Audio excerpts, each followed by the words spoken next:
to the 19th.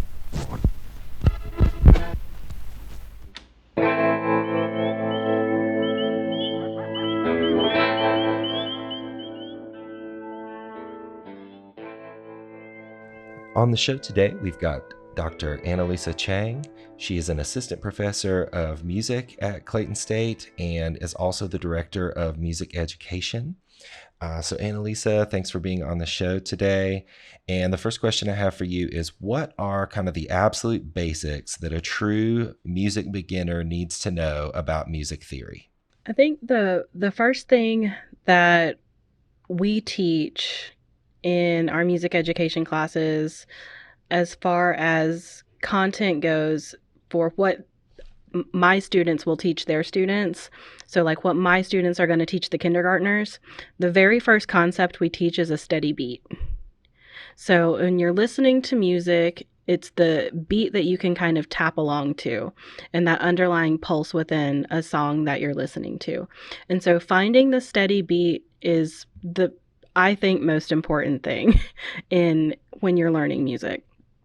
And making sure that you can differentiate between what the beat is and what the pulse is versus what a rhythm is. So if you're listening to a song, the beat is going to stay the same, and then the rhythm is the thing that's going to change within that.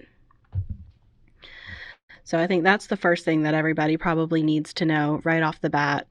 And then the next thing would be pitch differentiation. So being able to tell, is this sound higher in pitch or lower in pitch than another sound? And when we're talking about higher and lower, that's different between louder or softer. So when we're talking about like loudness, that's a completely separate thing.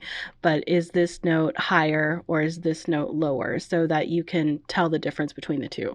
And so whenever we're starting out with like very beginning music instruction, those are the first two kind of big concepts that we try to get down to. Awesome.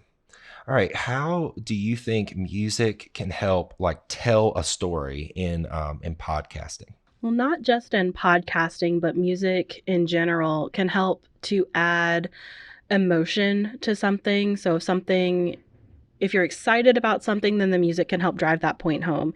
If you're trying to set a tone, say your podcast or your movie or whatever it is that you're about to do is very somber and very solemn, then the music can help reflect that before you even start talking.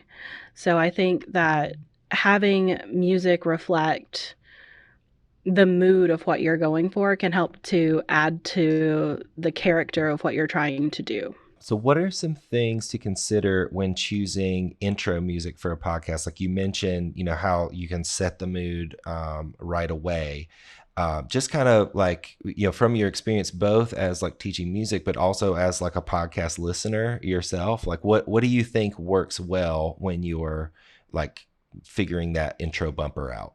I think a couple things work really well. One is to pick something that's a good length. Like you don't want it too short, but the longer it is, it starts to get to be a little bit too much. So you don't want it to be too long, but you also want it to be pretty catchy. So you have to consider if you're going to have lyrics or not. You have to consider if you're going to have it be, again, upbeat or kind of somber.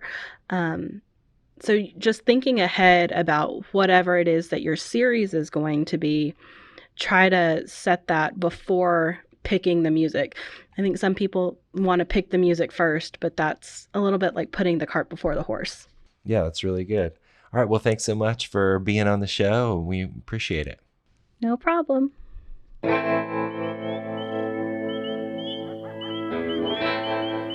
Thanks for listening.